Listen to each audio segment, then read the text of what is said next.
It'll be good. And what if in the like psychiatric ward where they're hosting Mr. Glass and everybody, what if they just show whatever the name of the kid who played Aang was from Last Airbender, and they're like, this poor boy thinks he can control the elements, and he's just like twitching on the ground. That'd be pretty cool. I'd be into it. Yeah. I mean, you never know what could happen. And that's our show. It's a cinematic universe. All bets are off. Exactly. Yeah. Maybe Bruce Willis will show up at the end and have been dead the whole time. That doesn't make sense. No. But the kid could show up. Yeah, but Haley Joel Osment.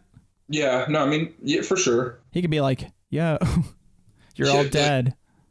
It's like, not everybody you see is dead, Joel. Is that his name? Haley Joel Osment. There we go. He goes by his middle name. So. That makes sense. He's trying to be an adult now. Yeah, he's just Joel Osment. Here comes the theme!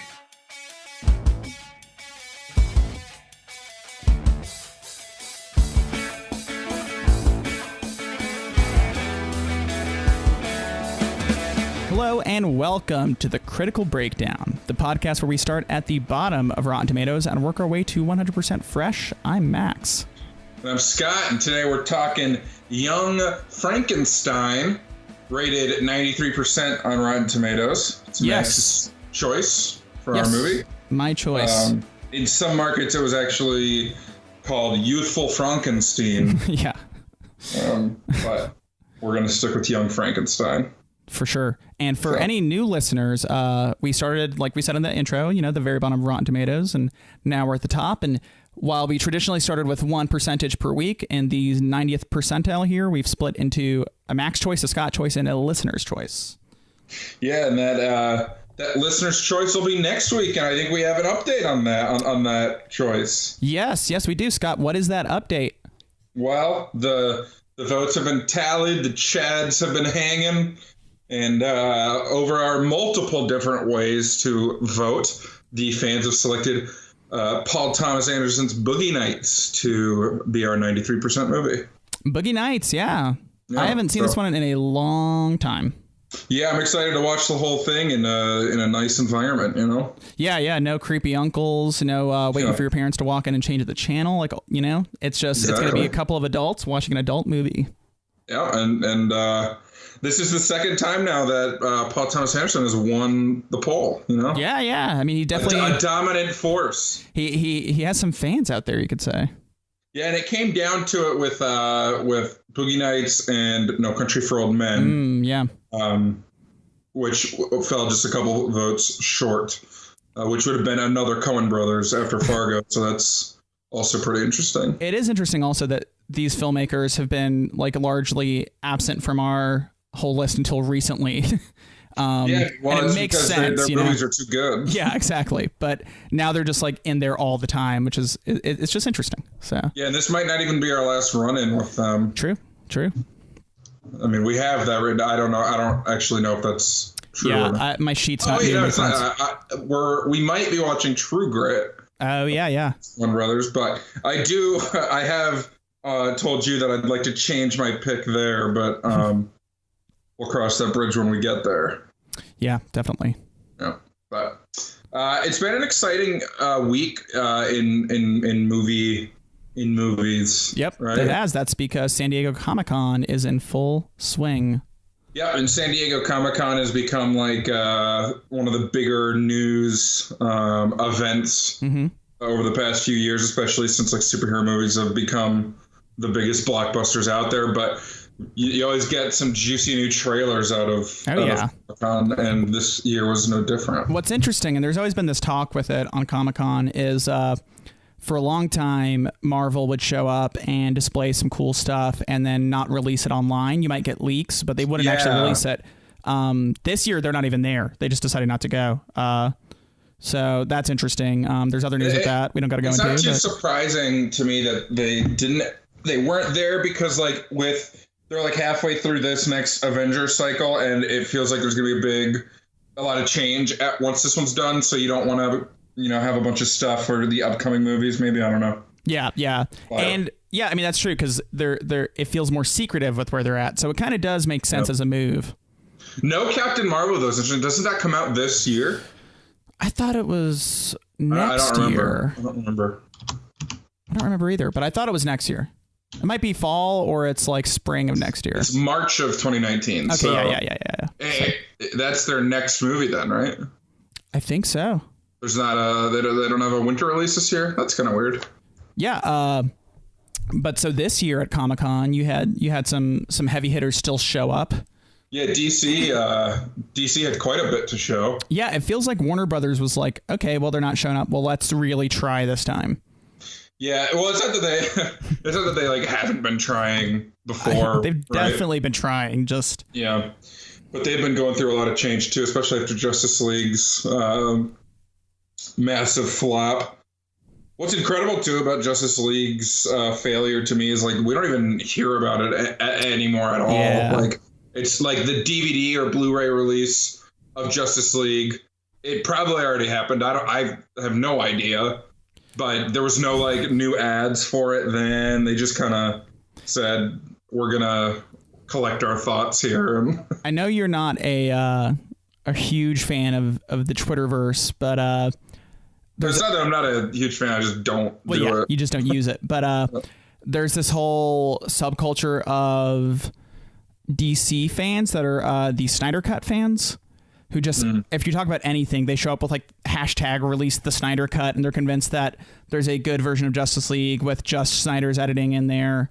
And it's pretty tiresome, but it's also sometimes funny when they show up because you get to laugh at them. So is the idea that Joss Whedon came in and took this like polished, solid movie and just like added a bunch of bullshit to it or something? Kind of. I think the idea is that Zack Snyder's a misunderstood artist and that they try to Marvelize his Justice League by bringing in Whedon, who just kind of ruined it. And also that like he was kind of forced out more so than wanting time for his family. There's like this whole conspiracy with it, and that there is a Snyder Cut because there was darker scenes in the there was more Snydery scenes in the original trailers for Justice League before that announcement, and that they changed like a lot. It's all pretty goofy and comes down to the fact that like the first teaser or trailer of a movie usually has different scenes than the final release of the movie. Yeah, that's pretty often the case. Yeah. And I mean, Marvel's specifically is known for that. They do things on purpose to like, you know, keep people on their toes. If you go back and watch the Infinity War trailer, there's quite a bit that's different. Yeah, I would say like 50% of the scenes in the trailer are different in the movie. So, I mean, that's pretty normal. Nothing to freak out about, but these Snyder Cut people are always like up in there. But DC still had their trailers, and none of them were a Snyder Cut. Yeah, but just wait for that Snyder Cut trailer, though. So which one do you want to talk about first? Let's go with Aquaman first. Sure. Yeah, the new Aquaman trailer going to be directed by James Wan. He did the original Saw, right? And, yeah, he's done horror stuff. The Conjuring. And so they're bringing out Jason Momoa for his debut as Aquaman. Well, not debut. I suppose he was technically in Justice League, but technically. It's an interesting trailer. I don't hate it. I don't have a feeling of hatred watching it. I'm not super interested, but I do like that it's kind of colorful. I do like certain things about it. There are a couple cool designs of like how the things look here and there. But I'm not chomping at the bit to see this film yet. I think I like all the colors, and it seems like it's going to have some unique stuff in it. My big problem, and I told you this, was that I think Jason Momoa does not have much charisma. He has not proven himself as a leading guy. He's obviously chiseled from granite. You know, he's a very attractive man.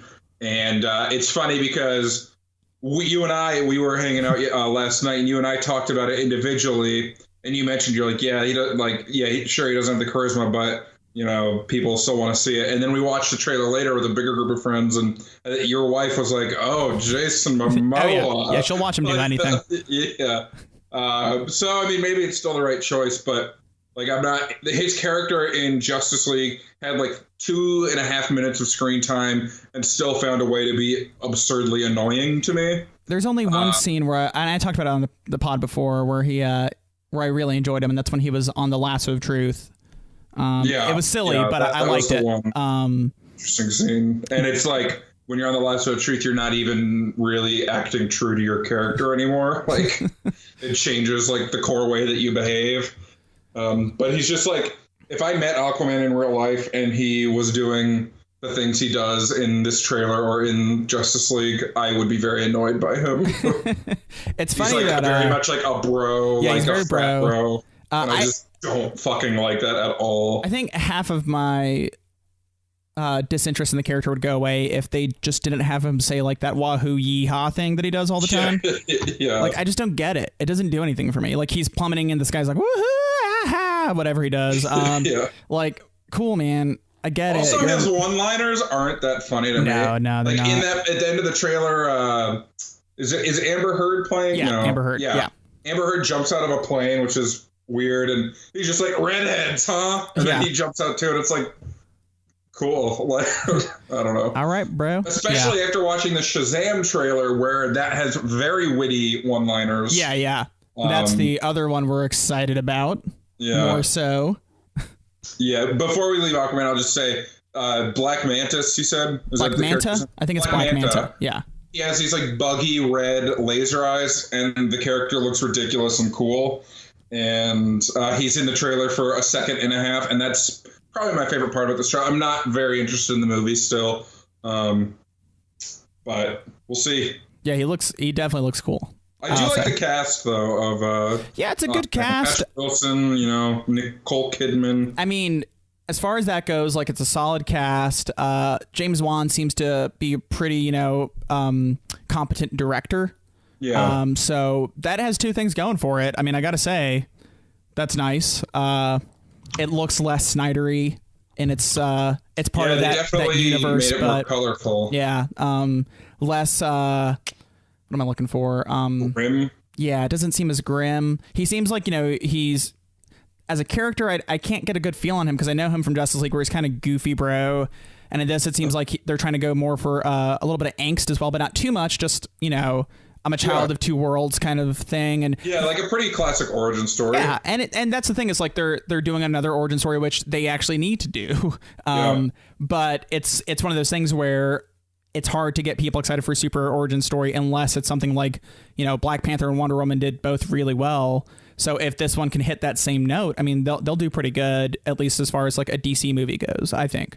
Yeah, I think if they do anything decent with it, then that's like enough for me to be excited about the movie. Exactly. Yeah.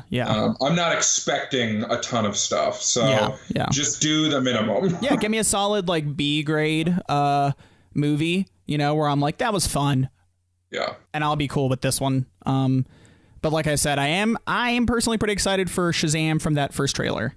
Yeah, Shazam was really cool. I thought it was just like yesterday that movie was announced. It's been announced for a while, actually, but they just kept a lot of things under wrap until about a month ago. A bunch of costume photos started leaking about a month ago, but they probably did that on purpose. And the funny thing is, it's a goofy looking costume on purpose, but like in a good way. It matches the tone of the film, which is very much like kind of like the movie Big with superpowers. Yeah. That's a really good comparison. Yeah. And I know a lot of people were questionable or doubtful about the casting of Zachary Levi as the hero version of Shazam. I get the story from what I know. I'll say what I know because it's basically just the trailer, and you've explained a little bit to me, but not very in depth. Is that like this kid gets these superpowers from like a wizard of some sort, and he can turn into Shazam whenever he wants, and he's like chosen because he's kind-hearted and all that, and then he's both an adult superhero and still a teenager. Yep, that's the best way to put it, honestly. And this began as an old comic that was actually called Captain Marvel. And due to the rights with Marvel Comics and them also having Captain Marvel and a couple lawsuits, they had to rename him to Shazam. I don't know if he fully goes by that name in the comics, but obviously it's the wizard's name. Yeah. And if he says it, that's how he activates his power. So I don't think he could say like that name without transferring. So I don't know what he calls himself. Yeah. But I haven't read one of their books in a while. But when I was reading comics heavily, he definitely was one of my favorite characters that would show up. And his whole family is like his family of superheroes is pretty fun, pretty interesting. There's more to come if they go with this storyline. And it's been rumored for a long time. Well, I guess it's been announced technically before that like DC has an agreement with The Rock, with Dwayne Johnson, that he could play Black Adam if they ever bring that character in. So that would be in this universe, right? Yeah. Black Adam would be a villain. Yes, because he has the same power set, basically. Gotcha. Because he was the original. Oh, that's interesting. The original hero with Shazam's powers. No, I mean, it's definitely like a fun property, and the trailer captures a lot of the fun. Zachary Levi, he's basically the perfect person to channel being a kid in a giant body. Well, and especially because like his biggest work has been on the show Chuck. Yeah, where he is basically like an adult child. Yeah, like a man child. But I think the only concern people had was he doesn't have like a classic buff and like manliness to him, but he's clearly buffed up for the role here. He's buffed up, and they have a padded suit, I'm sure. I mean, you have to be fit to be able to do all that, so I get it. But and the thing is, he captures. I don't know, man. He captures what I feel like this movie needs, which is a hero who seems like I could take him serious in that role, but he's also very lighthearted feeling. So. Yeah, and it's easy for a trailer like this for like the lines to either grate after like one watch or just like not ever be funny, and it's actually pretty funny. Yeah. Like at the start when Billy meets, I guess it's Freddy, his friend who he lives with. They're like both fostered by the same family, I believe. Yeah. Freddy is like he's telling him how like scary it's gonna be, and then he's like, "Oh, lighten up, it's fine." Like. I'm a crippled kid with a foster family. I've got it all, you know. And the way he delivers it, it's like super funny. And that kid who plays Freddy was in It. Chapter 1. That's where I know him from. Yeah, so he's kind of a known quantity. And I know Mark Strong was in the trailer. I'm sure he's going to be the main villain, but I don't understand what that conflict is going to be. The trailer doesn't really go deep into the plot beats. I bet you the second trailer, whenever that happens. Probably like around Christmas, we'll go a lot deeper into that. But this is just a good introduction to the character and the world, I think. Yeah, exactly. And it's a good step for DC to say like something fun's coming, basically. Yeah.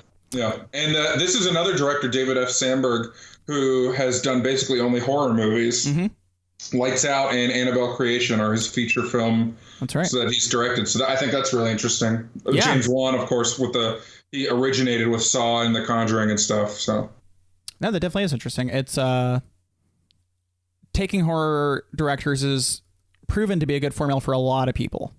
Yeah. I mean, the first Spider-Man series was Sam Raimi, and you could just go down the list, and there's a couple other examples too. So for sure, definitely. I mean, and that's the thing is like they kind of take silly subjects and make them very serious in their realm of horror. So to adapt that. Actually, to use that skill set makes sense now that I think about it. Yeah, I agree. That's DC's whole showing, though. I mean, that's not too bad. Yeah. No, it's a solid show. I thought there might have been maybe some Wonder Woman. Is it Wonder Woman 1984? Yeah. It's super early because I know it doesn't come out until like next fall, but we've started to see like set photos and stuff. Mm-hmm. And so I thought there might have been some footage there, but. Because I think filming is done, but maybe not. Anyways, I thought there might have been something, but I just saw that the release date's November of 2019, and that's pretty far off. So you're not going to put a trailer out yet. Yeah, that makes sense. It's getting a little too far ahead, but yeah. Anyways, there was more than just DC in San Diego, though. Yeah, the King showed up. The King of Monsters. Godzilla. Nice. Yeah, so Godzilla King of Monsters, I believe that's the title. Hang on one sec. King of the Monsters. Sorry. No, you're fine. Yeah, it's Godzilla King of the Monsters, and it's a sequel to, what was it, 2015's Godzilla? 2014. Yeah. I have not seen that one yet, and I was never super interested in it because, like, I don't really like monster movies all that much, but this trailer was really good, and I will watch the 2014 Godzilla very soon. Yeah. Because it was a super interesting turn to take. I didn't know the way that this trailer sets up the sequel, and I'm really interested in it. I loved the 2014 Godzilla trailer. It was a really well-made trailer. I don't know if you remember it, but it had like with Bryan Cranston. It had some skydiving soldiers and stuff like that. That's the one I'm thinking of. But it was a good trailer. It was really impressive. And I think the issue is some of the marketing for that trailer wasn't as like clear as it could have been for the film itself. So I think, your reaction kind of makes sense if you weren't that interested. Yeah, and I remember, Bryan Cranston, I think he either does voiceover or he's a big part of that trailer, and then he's apparently barely in the movie. Yeah. Yeah, no, basically, his character's very minor. He's like a first act character. I didn't want to say it without it's a it's a 14 release. So. Yeah, I know, but yeah. So it's this one very much has like an emotional feel to it, and plays to some of the concepts that Godzilla and the monsters might be more than just monsters. I'm not an expert. Like, we should probably call in Miles for a breakdown on this because he actually loves Godzilla. But no, there's more to the Godzilla thing than just a disaster movie, just a monster movie. There's always some social commentary kind of built in there too.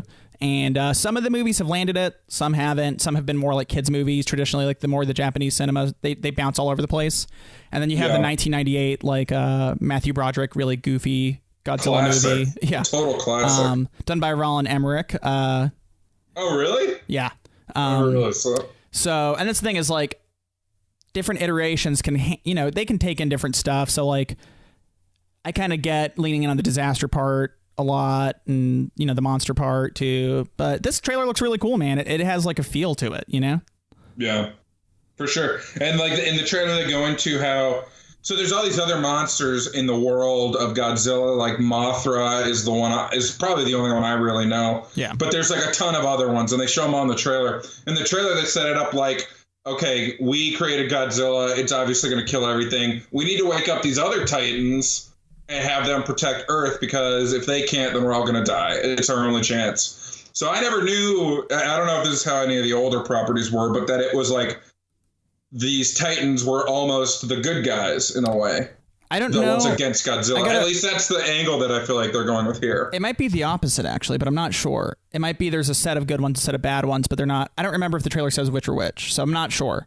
But I don't want to specifically say one way without us. I need to just revisit the trailer. But no, it's interesting. They're setting up a dynamic there that's definitely cool. Yeah. And the cast is really good. There's a lot of actors I like Kyle Chandler and Thomas Middleditch, and Vera Farmiga, and Millie Bobby Brown. So it should be interesting. Yeah. I'm wondering if our shirt theory about Kyle Chandler will come true. Yeah, well, our theory with Kyle Chandler is the bigger shirt you put on him, the bigger of a douchebag he's going to be. And here he seems like he's trying to be like a stand-up guy. Yeah, so he'll probably be wearing a fitted shirt.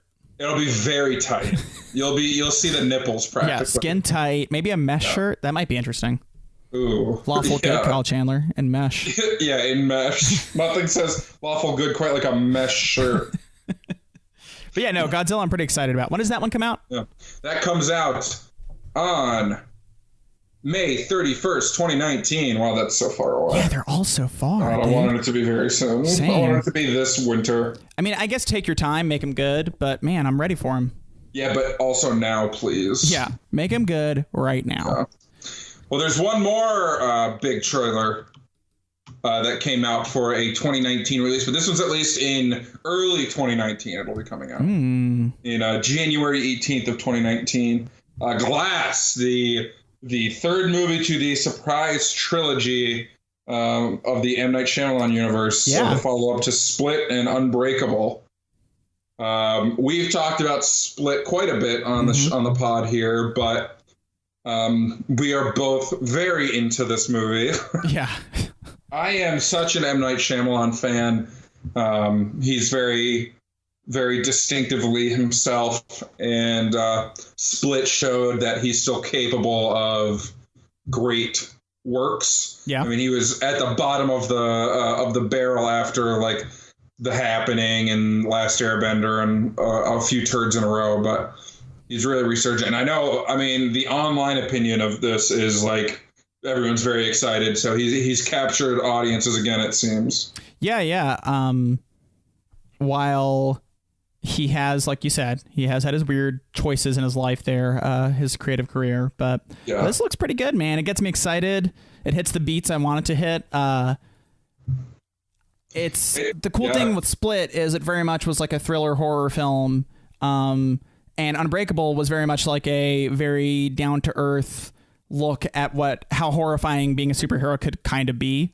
It was very grounded. Yeah. And I think that's pretty key for, Shyamalan, is to always keep that horrifying angle in there. Like, he's really good with that kind of idea. And this very much seems like it's towing that line too, which I think is where the success is in the trailer so far. Just them mentioning the Beast got me like excited and thrilled at the same time. And when they're showing James McAvoy doing weird things throughout it, like that still really works for me. And then Samuel L. Jackson's actually acting, which is Bruce nice. Willis seems to actually be acting, and which, I mean, seems pretty checked out of most of his roles for quite a while. Yeah. When the trailer, like the first half, is narrated by Sarah Paulson, who's new to the series, playing like a psychiatrist, a doctor of some sort, and then the second half of the trailer, though, like Samuel L. Jackson starts narrating, and it's really cool. Yeah, I mean, his Mr. Glass is like very intellectual, very much like the mastermind. Like that's what he was trying to be, at least in Unbreakable. And so when he takes over the narration, it's just really cool. Giving chills. Yeah. And but it looks like visually dazzling. And like all M. Night Shyamalan films are like unique visually at the very least. Yeah, that's true. And this one definitely seems to be doing interesting things there with some of the camera work in the trailer. And I don't know, I'm really excited for this one. I'm going to have to really rein myself in. Yeah, same. We need to do some research, I guess, and see if he changed up who he's working with, because he said that's always been a success, like as far as his crew. So that'll be a big sign, I guess. But it looks like it's not nice. Yeah, it looks like he's not using too big of a cast. There's definitely, we know 3 or 4 characters he's used before. I mean, there's a few primary characters, it seems. Yeah, I was just on the Wikipedia page, and other than the 4 we've already mentioned, Anya Taylor-Joy is in it as well. Casey reprising her role from Split. But there's only 2 other mentioned characters in the cast, and they're also both from Unbreakable. So yeah. And that's the big thing is we've always said when he works with a smaller cast, and it could be big ideas, but in a small setting, like he does well. And so it looks, like I said, it looks like he's doing everything right so far, which could go either way, but I'm excited. I'm definitely excited. Yeah, and the cinematography from Split and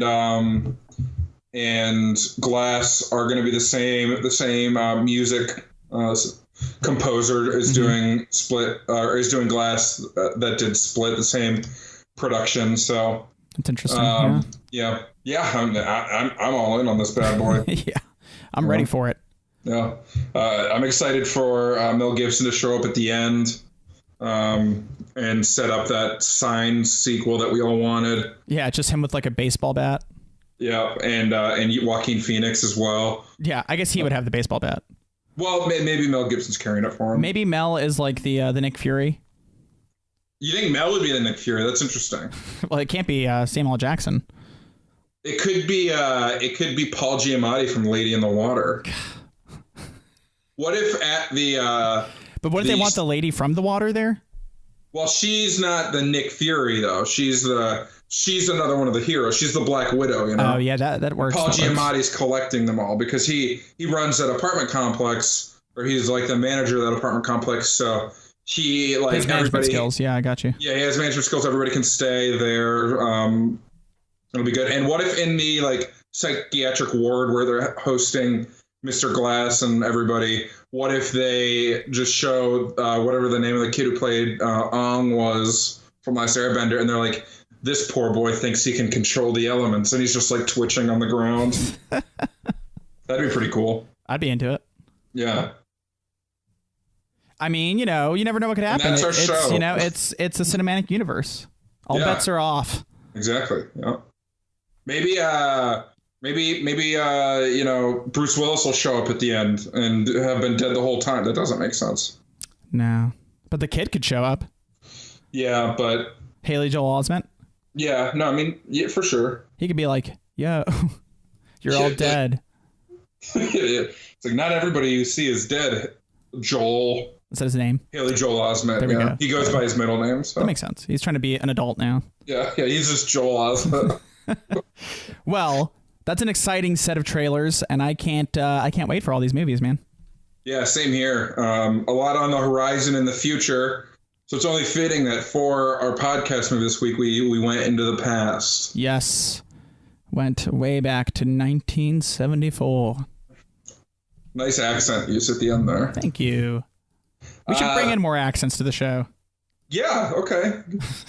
You can set the tone for that. Yeah, I'll bring in your accent work, and then I'll start to as well. So, we watched Young Frankenstein. Yeah. Max, what's the plot synopsis for Young Frankenstein? The American grandson of the infamous Dr. Frankenstein vows to redeem the family name by proving reanimation of the dead is in fact possible. Yeah, nice little tight. I noticed that a good movie can be summarized pretty simply. Yeah, exactly. Even like in a thematic sense, because we've had some that are just more thematic, like explanations, and some of them get like too in detail. This one I actually just wrote myself. Oh, nice. Just kind of like looking at the synopses that were out there and just made my own. But Maxie, nice work. Yeah, I mean, it's just that's the core of the movie. Yeah. There's a lot that happens, but it's all based on that whole concept. So yeah, it's all around that key little nugget of a story there. Yeah, and I mean, there's like comedy bits and stuff that distract from that main plot sometimes, but that's the gist of it. Yeah, for sure. This was really my first dive into Mel Brooks other than Spaceballs, which I'm on record not enjoying too much. I believe in the Galaxy Quest episode. Well, I think I just said that it's a turd compared to Galaxy Quest. Yeah, no, I agree on that. I like Spaceballs and the fact that I was a kid when I watched it a lot and liked it a lot then. But I haven't visited it in a long time, so I don't know how I feel about it now. Yeah, same here, but I'm okay with not having visited it. Like, I don't have a desire to visit it again. Yeah, I get that. But yeah, so Young Frankenstein was Mel Brooks's fourth movie. Do you know what his first three were? This came out the same year as Blazing Saddles, I want to say. So I don't know if that one was... I think that one was before this one, right? Yeah. That one was before this one, and I'm drawing a blank, but their names are familiar to me. Yeah, the producers. Yeah. The 12 Chairs. 12 Chairs. I have not seen 12 Chairs, but producers. I don't know that one. But I always feel like Producers came out after Blazing Saddles, but obviously I'm wrong. But in my head, I think I saw Blazing Saddles before that one, so that's like where it exists. 7 years before Young Frankenstein and Blazing Saddles, the Producers came out. That's wild. I didn't realize it was that much earlier. Yeah. So Mel Brooks is interesting because he's definitely an icon in comedy and comedy movies.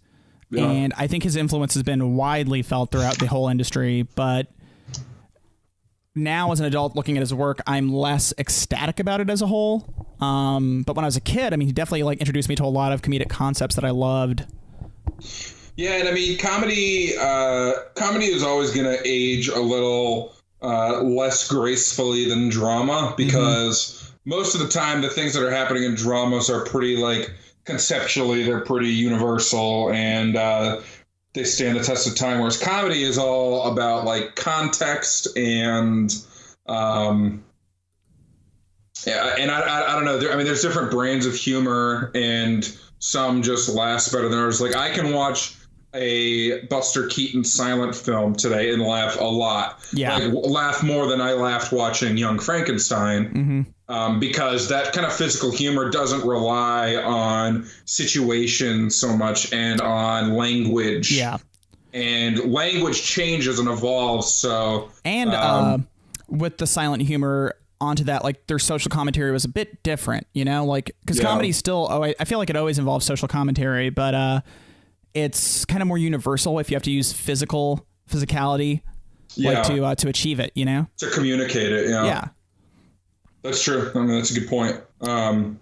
Like this movie is funny, but I don't think all the bits landed for me, and I'm sure part of that is just my age watching it, the age of the movie, other comedies I've seen. And I agree with you completely. I've been in my head kind of going over it, and I've split it into like 3 categories of jokes they fall into. Jokes that still work and feel really fresh. There's some of those. Yeah. Then there are jokes that feel old because everyone's done them since then. Mm-hmm. And there's like a subset of jokes that just aren't funny, and a lot of those are just offensive in ways. And that kind of goes across the board for like a lot of Mel Brooks movies, and not saying like in a overly sensitive, offensive kind of way, but just like that's just not funny now, like you know, in different ways. So, and that goes to the whole subjectiveness of humor. Like when we watched Good Luck Chuck, those jokes felt, those jokes just a lot of those jokes just felt old immediately. Like it's not that old of a film, but it was full of just really homophobic gay jokes that weren't funny. The joke was just to say the word gay, basically. Full of a lot of misogynistic, like sexist jokes that weren't funny. And the jokes kind of were just that women are terrible. Like there was a lot of that in Good Luck Chuck, and thankfully this film, even though it's way older, isn't relying just on that. But no, not at all. But there are a few really like egregious, terrible jokes in here that are bad. And there are gags that just don't land. And maybe they landed at the time. I don't know. Like there's a few moments where Igor just like talks to the camera. Yeah. And it never, like, it explained a joke sometimes and stuff like that. It just never landed very funnily. Funnily? We go with funnily. And never hit the humor that I was trying to like get, you know? And maybe like that was funny at the time. You don't see a lot of breaking of the fourth wall in movies. Outside of like Deadpool. Yeah, well, Deadpool does it a lot, and it actually annoys me a good bit in Deadpool. But it's hit or miss there. So it's always going to be a tough thing to do. So and that one's usually funnier because it's like he's bleeding or something at the same time. Like the situation makes it funnier. It's more than just the talking to the camera. And the only other breaking of the fourth wall I can think of is like in Arrested Development, they randomly do it. And most of the time that's actually just the narrator. And that one works pretty well because it's just narration. And so it's already like when I think of a narrator too, I don't think of them having to break the fourth wall. I think of them like they're almost also part of the audience. They're like a tour guide of an episode. Like a chorus. So, but no, I mean, there are some jokes that really worked, and I think the strongest part of this movie is Gene Wilder, obviously. And Peter Boyle does a pretty good job of like emoting as this like monster character, but I mean, you know, he's just good at making faces, but he's good at carrying like the reactions and stuff. But I mean, Gene Wilder is definitely like the workhorse of this film. Oh, no doubt. I mean, even like Terry Garr plays Inga, and the aforementioned Igor played by Marty Feldman. Like they have jokes in the movie, but all of them are playing with Gene Wilder's Dr. Frankenstein. Like they never have their own like periods of humor. It's all tied to it. All comes back to him. Even the monster, like it basically all comes back to him. And even in scenes where the monster's interacting with townsfolk or with like Dr. Frankenstein's fiance, the humor that happens there all like plays back to things that were set up with the doctor. Yeah. So and I mean, everything comes back to him. I guess some of that probably is attributed to the fact that Gene Wilder wrote this movie with Mel Brooks. Yeah. And he wanted, after doing Blazing Saddles, wanted to do like his story idea. And that was, I think, kind of his deal, I want to say, for doing Blazing Saddles was, let's do this one. And him and Mel Brooks and Gene Wilder, they wrote it together, and they did run into some issues with each other. They got into a couple fights, apparently, but only one like major fight where I guess they got into like a insane screaming match over some story bit, and Mel Brooks ended up storming out of the house and like went home, and within like 10 to 15 minutes called Gene Wilder and said, "Hey man, I heard there was like a crazy man yelling at your house. Like you shouldn't allow crazy people into your house. Just remember that moving forward." Kind of saying like, "I'm sorry," but without actually saying it. Just being like, "Hey, I'm not going to be that crazy anymore," I think is what he was like hinting at. And yeah, so that was like a big deal, I guess. They had some issues. It's definitely, I always imagine like writing with somebody would be a challenge. Oh yeah, I think it would be. Like you see a lot of these like duos that do a lot of writing or directing. I think directing would be easier than writing with a partner constantly. But like just it's so hard for like even me in the little bit of writing I've done to articulate my own voice, to have to like divide that with another person. Yeah. There are things about it that might be easier because like, you know, sometimes a fresh set of eyes can help you to like articulate an idea, but then like the voice changes so much that it's hard to imagine. Like I imagine I would have, like if we were writing a script, I would have a blow up like that all the time. Like I would not, I don't think I'd be a very good writing partner. But I think it's something people learn the more they do it, because you know, you got to learn when to trust someone and to say, you know, let's do that. I don't believe in it, but let's do it. And then you also have to learn when to be like, I'm going to stand firmly against this. And I guess one example was Gene Wilder fought pretty hard to get the song number in there and putting on the Ritz. And Mel Brooks did not want it. He did not think it was funny. Didn't think it would work. And then eventually, I'm on Mel's side of this one. Well, eventually he was like, all right, fine, let's do it. Like, you feel so strongly about it. How can I fight you on it? And that when they first premiered it, the audience was like in tears laughing at that scene. And so that was the first time he was like, he was right to want it in here. And even though it doesn't work for everyone, obviously, for me, I just think it's too long now when I watch it. If it was like 30 seconds shorter, it would be funnier. But I think they could have done more humor around it too. Like I don't know. I mean, the movie is well made and it has its funny parts, but like I wouldn't say I laughed a lot.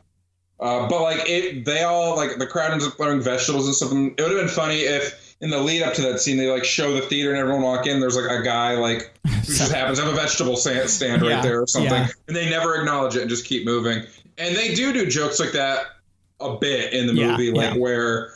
If you notice it, it's funny. Like there's one scene where they're hunting for the monster and everyone's just walking around and a guy just bumps into a tree. And then like there's no like big deal like him like falling backwards or anything. He just like bumps, there's a sound effect, and then it cuts away. Yeah, that's a really funny moment. It's so silly, but it's very funny. Yeah. No, I agree. It takes advantage of those like scene transitions and stuff like that to like milk even more humor out of things. And what's interesting too is I think I laughed a lot more when I was younger watching this, and I probably I know I laughed more than you during us watching it, but a lot of it's obviously just jokes I know and like, but it's also just like a fun story to watch. Like it's a pretty engaging film overall, even though it's it's based off an old property. It's black and white. It's filmed to look older, beyond just being black and white, but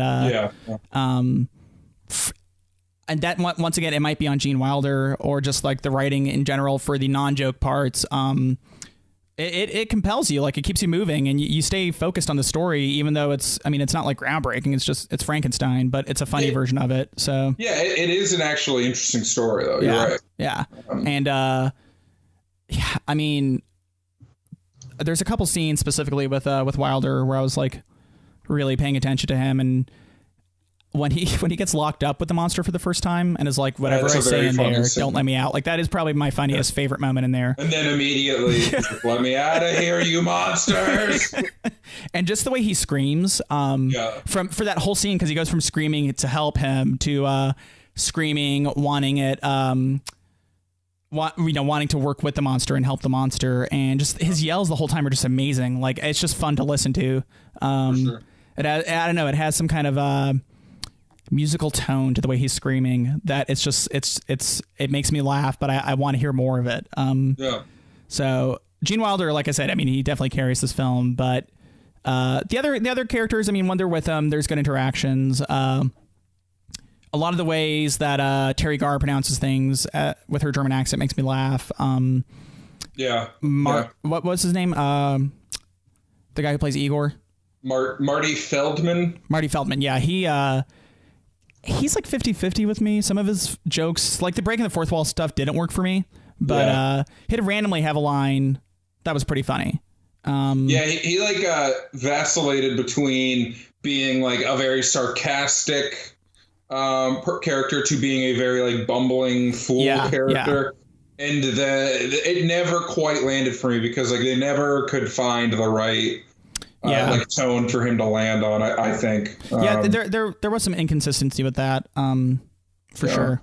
Well, I was gonna say, and then Terry Garr, like she has funny bits with Gene Wilder, where like the whole time she's very like sexualized. The first time they meet her, she's like, "Do you want a romp in the hay or a roll in the hay?" And they're literally in a hay cart, like getting carried away, and there's like stupid lines that work, like when they get to the mansion and there's those huge door knockers, and he's holding her. He like picks her up out of the wagon, and he's like, "Look at those knockers," and she's like, "Oh," and he just like looks and is like, "Oh." And puts her like it's very funny, and then there's all sorts of little stuff between the two of them, and then it ends up with them sleeping together and getting together, and it actually is kind of like heartwarming. It's like a very innocent affair. It's weird because that part still kind of works for me, while there are some stupid jokes. For the most part, that plot line worked decently well. The one joke for me, like the one bit in the movie that is just bad in every single way, is the scene where Madeline Kahn's character and the monster like have sex. That's a pretty tasteless scene, I would say. It's basically a rape scene. I mean, there's no other way to put it. He picks her up from the house, takes her out into the woods to some like abandoned shack type thing, and she's like screaming for help, and then he just unzips his pants and has sex with her. But the joke is that he's so endowed that she just falls in love with him. Which is I'm pretty sure that's how it works. Like, right? Don't quote me on that, but I'm pretty confident. And I mean, that comes down to like, it's a joke of the times to a degree, where women just didn't have as much of a voice in projects like this, I think, because I can't see any like female writer being like, that's a good idea. And obviously this is written by two men, so it's obvious that that wasn't an issue, but it's kind of something people have examined with Mel Brooks films going back. He obviously has, like a very focused mindset on just breaking any boundary. Like he's cool with making any joke to a degree. He says himself, the only thing he apparently won't make jokes about is the deaths of the Holocaust themselves. That's like his only no-go area, but he says everything else he'll make jokes about. And there's been debates because a lot of his movies do have like homophobic comments in them that aren't funny. It's more to the Good Luck Chuck side of things. And this one, I don't remember if it had anything that was straight up homophobic, but obviously it had a bit of misogyny and a straight up rape scene. So it's kind of like weird to really like love the film after like really tying that together in my head. But it's strange. But no, he says he himself says. I mean, that's just the time difference. Like, I don't know. Even Good Luck Chuck like came out in what was like 2003, and the like very homophobic jokes they were making at the time probably weren't that big of a deal because just people didn't care. I mean, that's the thing is like the voice wasn't there, the advocacy for the groups weren't there, but so no, okay. And that's like what happens here too. And Brooks himself says that the comedy writer is like the conscience of the king, that he's got to tell him the truth, and that's his job. He sees himself as like he says like a little elf whispering in the king's ear, which I thought some interesting kind of blowback to that was from I believe it was from Paul F. Tompkins, who said he's just asking, does Mel actually mean the court jester, because the court jester was supposed to be the only guy who made fun of the king. And he wasn't supposed to be the guy who made fun of people for the king's amusement necessarily. But, he basically was saying, I guess Mel Brooks had went on the record to say that PC culture as a concept is killing comedy. And Paul F. Tompkins was saying that, it's not necessarily killing comedy because there's still plenty of comedy, and there always will be, but times change and so do comedy styles, and there's plenty of edgy satire out there still that exist. It's just there's more voices than before, and that it's good that comedy gets critiqued because it makes it better. And I agree definitely on that last part, 100%, that critiquing anything makes it better in the end. I mean, you get more concepts, more understanding of it. But it's just an interesting debate, and I think this movie captures it pretty well. Because some of those jokes, like we said, are they just stink because they're just not good jokes, and some are just aged, and some are still funny. But some are just aged and tasteless, and some are just some hold up. And I think the ones that hold up are the ones you should focus on. Like, I mean, there's a 40-year difference between now and when this movie came out. So you can, if you watch it, you could harp on how, this humor, Mel Brooks, is terrible. Like, that's terrible for modern age. But you can also watch it and just like respect the genius in some of the jokes. Like some of the gags, like the sheriff or whatever he was with the wooden arm. Yeah. It was super weird. And like when he first started doing it, I was like, okay, where are they going with this? But they actually do really funny things with it. Yeah. Little things too, like he'll shake someone's hand or something like that, and then his hand will just be like sitting there and he has to push it down. And the darts joke was very funny for me when him and Gene Wilder are playing darts, and Gene Wilder's like shooting really good, and so he just puts all the darts in the dartboard and then like shakes his hand a few times to make the noise of him throwing it, and Gene Wilder's like, excellent placement and stuff like that. And it's just really funny. And that's the thing, is like the funny parts are extremely funny. And they're little jokes, they're not like over the top. And a lot of like the background stuff happening, like the tree moment, like you said. I mean, I was cackling at that just because I forget it every time, and every time it happens I'm dying laughing. But no, it's, I mean, and the thing is, like, even the message in the end for the main plot line with the monster, when he makes his monologue, it's like, it's pretty good. And so like I said, the story itself works as a whole, but it's just, and there's something funny with the ending of it being like a very domestic ending to their story. It is pretty funny. So it's they all just end up living in the mansion together. And Gene Wilder ends up with Terry Garr and all that. Like, it is very weirdly domestic, considering both the original Frankenstein story and like everything else that happens in the movie. And just the fact that like the after the monologue before the domestic scene, everyone's like, "Hey, want to just go to my house for a drink?" Like that's how the townsfolk and their lynch mob is. It's funny. I mean, it's goofy, but it's funny. And they I don't know. There's the one physical moment that made me laugh a lot for sure was when the monster's talking to the little girl. And then they do the seesaw thing, and she goes flying into bed. It's so stupid, but I was just like, that's funny. Like, I laughed at that. And simultaneously, like, her parents are looking, they're like boarding up the house, and they're like, where's our daughter? Like, you said you were going to look for her, and they're like, well, neither of us looked upstairs. They go upstairs as she flies through the window into the bed. That's also funny too, because in the novelization and everything, that's a very dark moment. Like when he kills a child and all that. Is it? What? I said, is that from the actual Frankenstein story? I'm hoping my memory of it is correct, but like he meets a child and like kills her. It's like a Of Mice and Men kind of thing. Gotcha. Where he doesn't realize his strength or something like that. And that's why the townsfolk like are hunting, if I'm remembering correctly. And now I'm really doubting myself. I mean, dude, I've never read it. Just because it's on record. But if it's anything like the other books I read in high school, I read half of it.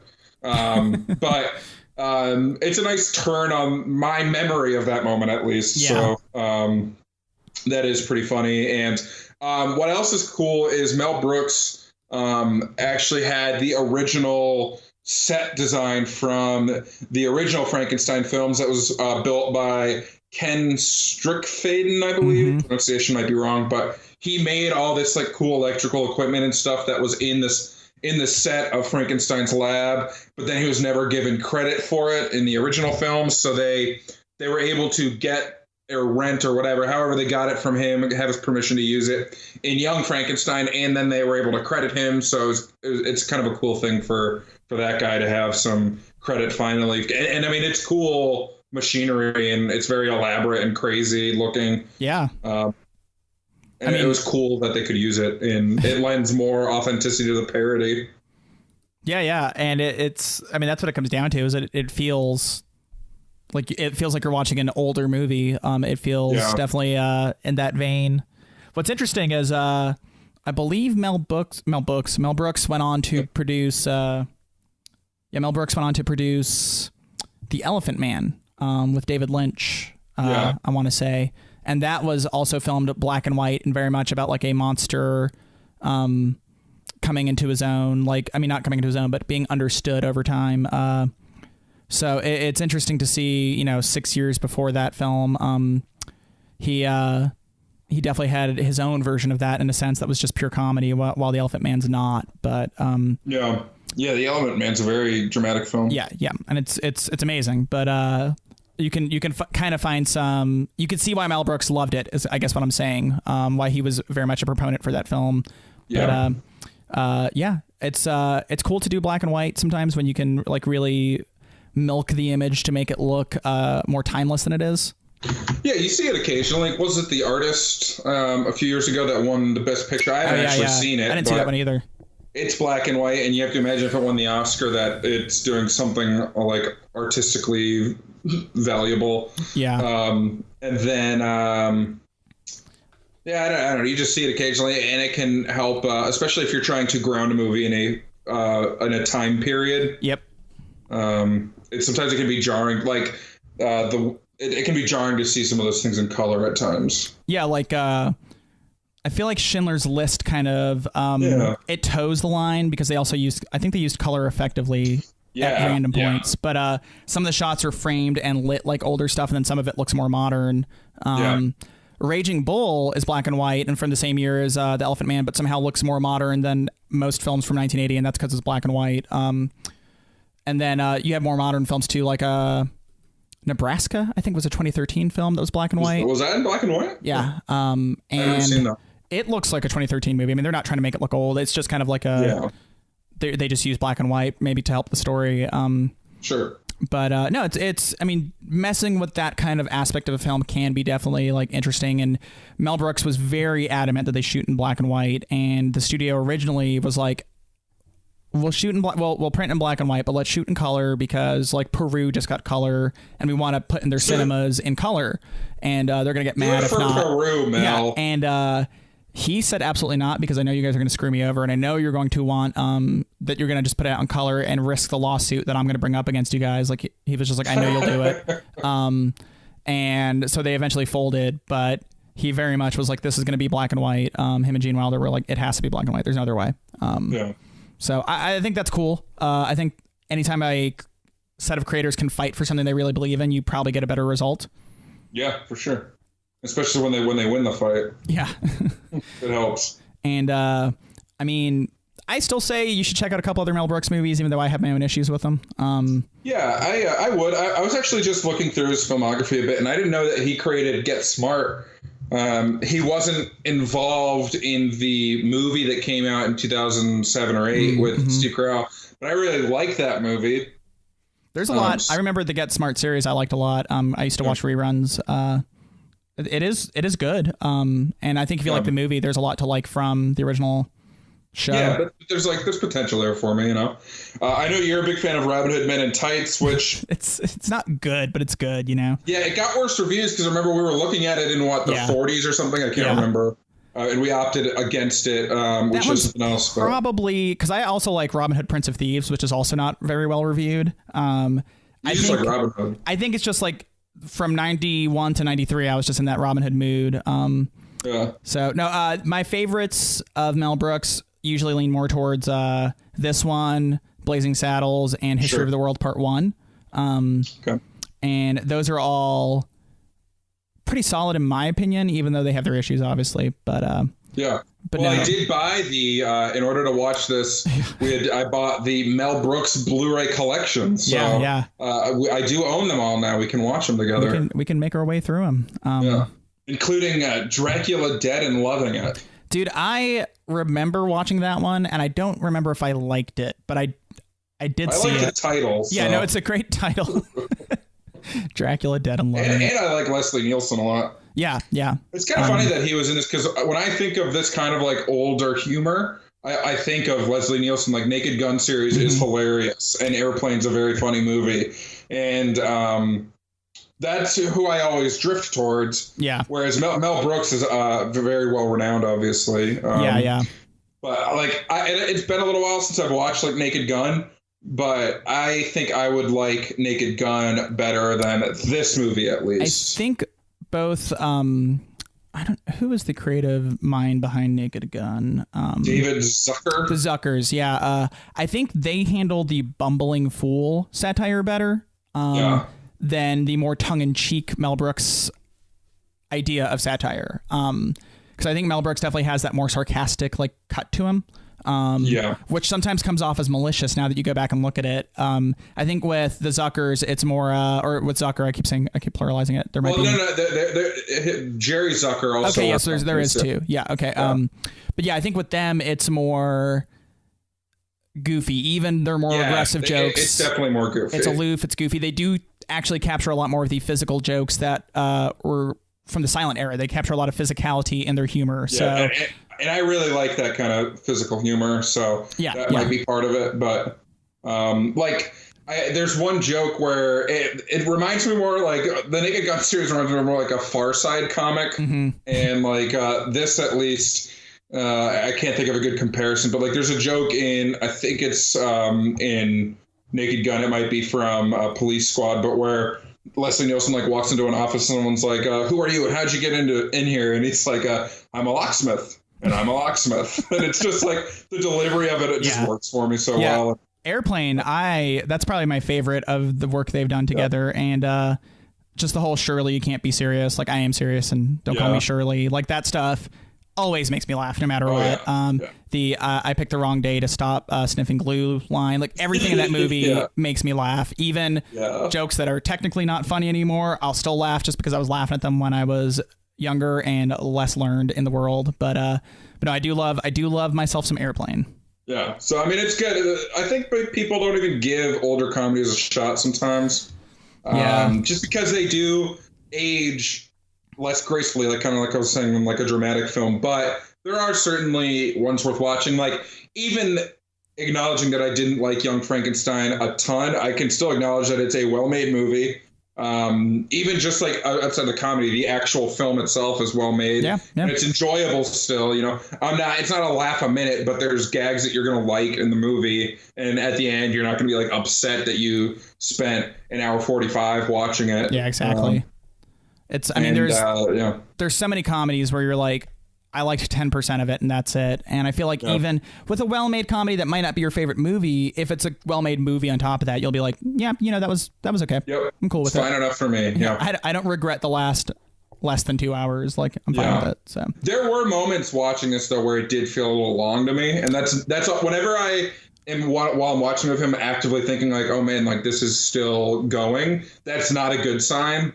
But like there were individual jokes that went long, like you were saying the musical number and stuff like that, and then the ending I felt like they could have gotten to it a little quicker. There were points where it's just like they established that the town was against them, the town was hunting the monster, they needed to find the monster again, and then they just like it drags a little bit to get to that ending moment where they have the little brain switch. Oh, we didn't mention the blind man. Oh yeah, no, I thought about it earlier. I forgot.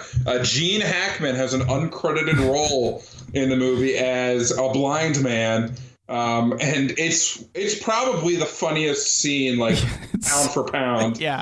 It's like he's playing this blind man in a hut, and when we're introduced to him, he's just praying, and he's like, "I'm just so lonely. I need someone here. These might be the final moments of my life." And then the monster knocks on the door.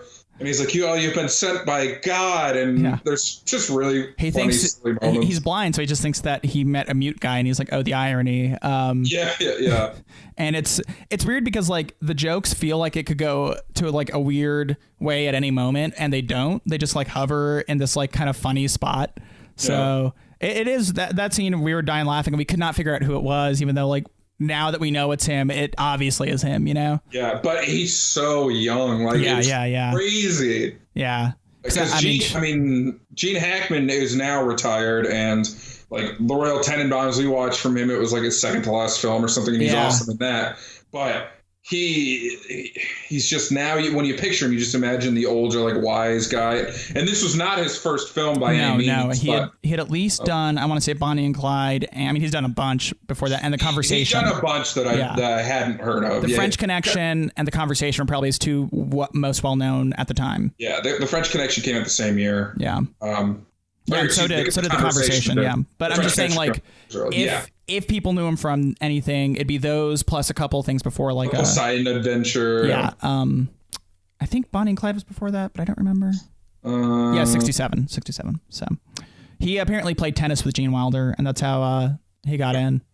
Well, it's a very funny scene, like, and it's very physical humor throughout, and there are funny lines, but like he does, like, he's like, oh, let's like, I'll get you some soup. And he just pours the soup in his lap. Then he lights his finger on fire, lighting a cigarette, or a cigar. And then when the monster leaves, and he's like, "Where are you going?" "I was gonna make espresso." And it's just like that's it. And then you never return to him, but you don't have to. Like, it's just a very funny gag. Yep.